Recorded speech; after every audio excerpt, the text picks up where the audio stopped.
Ladies and gentlemen, this is Real Honesty without John Ritland. I am not John Ritland. I am the Derbinator. Hello. And, well, we had another good episode of NXT. What's more to say? Review over. Nah, actually, we got not 3 matches this time, but 4 matches, which is an extra special treat, I guess. First off, we had Heavy Machinery versus Riddick Moss and Tino Sabbatelli. It was a good match. It's good to see Heavy Machinery. They were fun to watch. Riddick Moss and Tino Sabbatelli won with a bit of a heelish roll-up. Roll-up and then sticking his feet on the ropes. But they won. Heavy Machinery lost. I'm a little confused, but we'll see where this is going. We got a quick promo from the Undisputed Era, and I don't know what it is with the Undisputed Era, but I'm just not interested. Well, I'm not that invested in them. So, we'll see what happens with that. After that, we had a very good match between WWE 2K18 default wrestler Fabian Eichner versus Roderick Strong, and they put on a hell of a show. Wasn't as long as I'd have liked, but it was a good show. Roderick Strong won. Whoa! Oh, puberty. I am 26. Roderick Strong won. And, well, there's not much more to say on it. It was a good match. In terms of storyline, plot-wise, I know that they're going to be building Roderick Strong up. It's just what they're building him up to.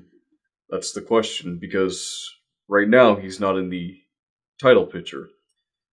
They really need to have like a mid-card title besides the UK Championship in NXT so that it gives the other guys something else to aim for. But that's just me. We got a promo from TM61, which is a weird name. I don't understand quite where that came from.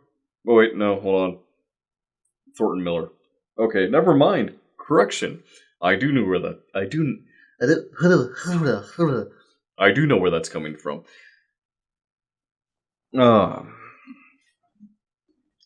Afterwards, we had a great match with the beautiful, powerful Lacey Evans versus Aaliyah.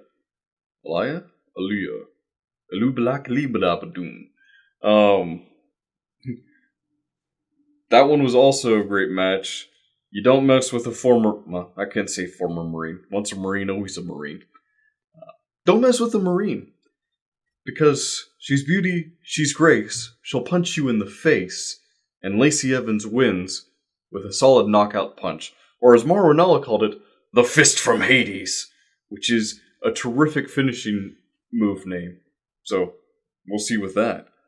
Afterwards, Lacey Evans spoke up talking about how she's going to conquer every woman in all of NXT. And then Shayna Baszler comes out behind her. And Lacey Evans, for some reasons, decides to back away. Which is a little odd. I think having her face up against her, but Shayna Baszler going after Aaliyah would have been the smarter decision. But Lacey Evans calmly walked away from Shayna Baszler. Shayna Baszler, wanting to choke someone out, decided to run into the ring and choke Aaliyah out. And incidentally, Aaliyah wasn't the only person that she put to sleep. I also started to fall asleep during that. And that's not just because I've only had 4 hours of sleep. As Shayna Baszler was trying to choke out Aaliyah, Ember Moon came out to go be the NXT mama, because she seems to be looking after all the female wrestlers, except for Shayna Baszler for obvious reasons. And then challenged Shayna, going, "Let's settle this right here, right now."